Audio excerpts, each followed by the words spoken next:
തെക്കേപുനയൂരിൽ വീടിന്റെ മേൽക്കൂര തകർന്നു വീണു. കൊട്ടാരപ്പാട്ട് സജിയുടെ ഓടുമേഞ്ഞ ഒറ്റനില വീടാണ് ചൊവ്വാഴ്ച രാവിലെ 11 മണിയോടെ തകർന്നു വീണത്. സംഭവ സമയം സജിയുടെ ഭാര്യ സൗമ്യയും 3 വയസ്സുകാരനായ ഇളയമകൻ അഥർവും മാത്രമാണ് വീട്ടിലുണ്ടായിരുന്നത്. ശബ്ദം കേട്ട് ഇവർ പുറത്തിറങ്ങിയതിനാൽ ആളപായം ഉണ്ടായില്ല. കുടുംബസ്വത്തായി ലഭിച്ച 20 വർഷം പഴക്കമുള്ള വീട്ടിലാണ് ഇവരുടെ താമസം. വീടിന്റെ ശോചനീയാവസ്ഥ രൂക്ഷമായതിനെ തുടർന്നാണ് വീട് നിലംപൊത്തിയത്. കഴിഞ്ഞ വർഷം ലൈഫ് മിഷൻ പദ്ധതിയിൽ അപേക്ഷ നൽകുകയും ലിസ്റ്റിൽ പേര് വരികയും ചെയ്തിട്ടുണ്ടെങ്കിലും ഫണ്ട് അനുവദിച്ച് കിട്ടിയിട്ടില്ല. വീട് വീണതോടെ എവിടെ തലചായ്ക്കുമെന്ന ആശങ്കയിലാണ് കുടുംബം. പുന്നയൂർ പഞ്ചായത്തിലും വില്ലേജ് ഓഫീസിലും വിവരം അറിയിച്ചിട്ടുണ്ട്.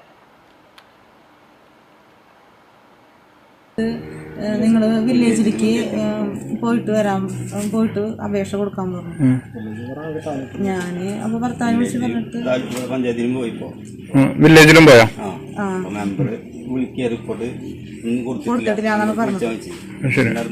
റിപ്പോർട്ടും തന്നിട്ടില്ല ഞങ്ങൾക്ക്. അതാ ഒരു സെക്രട്ടറി പറഞ്ഞത്.